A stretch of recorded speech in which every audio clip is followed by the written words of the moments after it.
আশুলিয়া খালেদা জিয়াকে নিয়ে কুরুচিপূর্ণ মন্তব্য করায় মসজিদে ইমাম।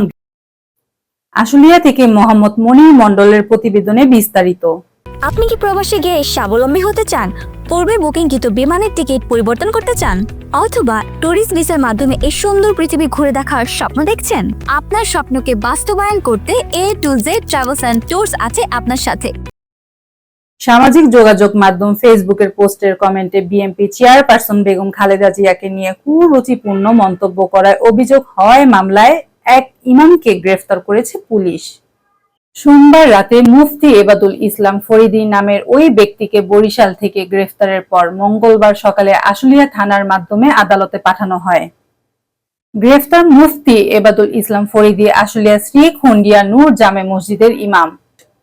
মামলাবাদী আশুলিয়া ধামসোনা ইউনিয়ন ৬ নং ওয়ার্ড যুবদলের সিনিয়র সহ সভাপতি আতাউর রহিম এজাহারে উল্লেখ করেন, গত ৫ এপ্রিল ওই ইমাম তার ফেসবুক আইডি থেকে একটি পোস্টে কমেন্ট বক্সে বিএনপি চেয়ারপারসন বেগম খালেদা জিয়াকে নিয়ে কুরুচিপূর্ণ মন্তব্য করেন।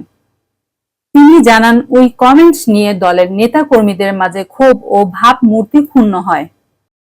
এই কারণে তিনি এই ঘটনা আশুলিয়া থানায় একটি সাইবার নিরাপত্তা আইনে মামলা করেন। পরে পুলিশ অভিযান চালিয়ে বরিশাল থেকে অভিযুক্ত ওই ইমামকে গ্রেফতার করে। এই বিষয়ে আশুলিয়া থানার পরিদর্শক তদন্ত কামাল হোসেন গ্রেফতারের বিষয়টি নিশ্চিত করে জানান, সাইবার নিরাপত্তা আইনের গ্রেফতারকৃতকে ৭ দিনের রিমান্ড চেয়ে আদালতে প্রেরণ করা হয়েছে। ২৬ টেলিভিশন, মাতৃভূমির বন্ধনে।